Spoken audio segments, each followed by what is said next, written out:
I'm Caleb. And this is the story of how a simple sponge changed my life. Lay your charge in place. Every day I went through the motions, never realizing how the world around me was seeping into my soul. The city buzzed with constant noise. People rushed by, their faces etched with worry and stress. I was one of them, always running, always anxious, never pausing to breathe.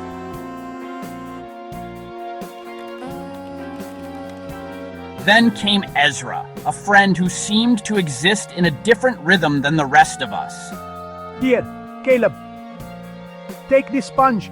Remember, a sponge absorbs what it's immersed in. I didn't understand then, but Ezra's words would come to mean everything.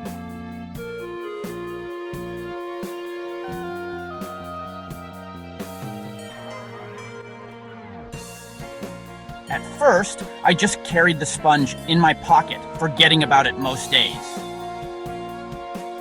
But sometimes I'd feel its soft texture and remember Ezra's words. Slowly, I began to understand the power of this simple object.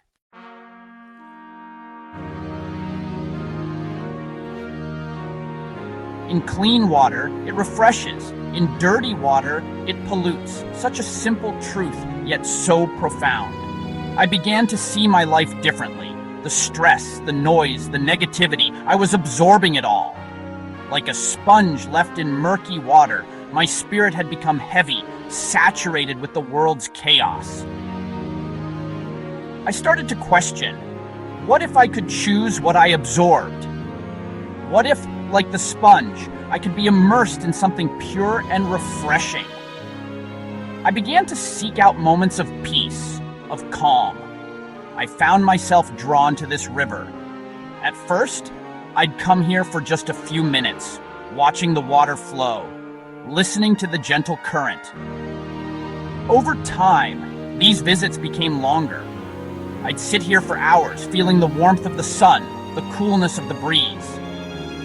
And that's when it hit me. My heart, my mind, they were like this sponge. All this time, I had been transforming, absorbing God's peace and calm without even realizing it. Now, I choose carefully what I immerse myself in, because like a sponge, our hearts and minds absorb what surrounds us. I seek out people who inspire me, places that bring me peace, thoughts that elevate my spirit. And when I find myself in difficult situations, I remember the sponge. I can choose what to absorb. Life still has its challenges, but now I face them differently. I'm no longer a passive absorber of the world around me. Instead, I actively seek the good, the pure, the uplifting. And in doing so, I find myself transformed. This simple sponge taught me a profound truth. We have the power to shape our inner world by choosing our outer one. So I ask you, what are you immersing yourself in? What is your heart absorbing day by day? Choose wisely, for in those choices lies the power of transformation.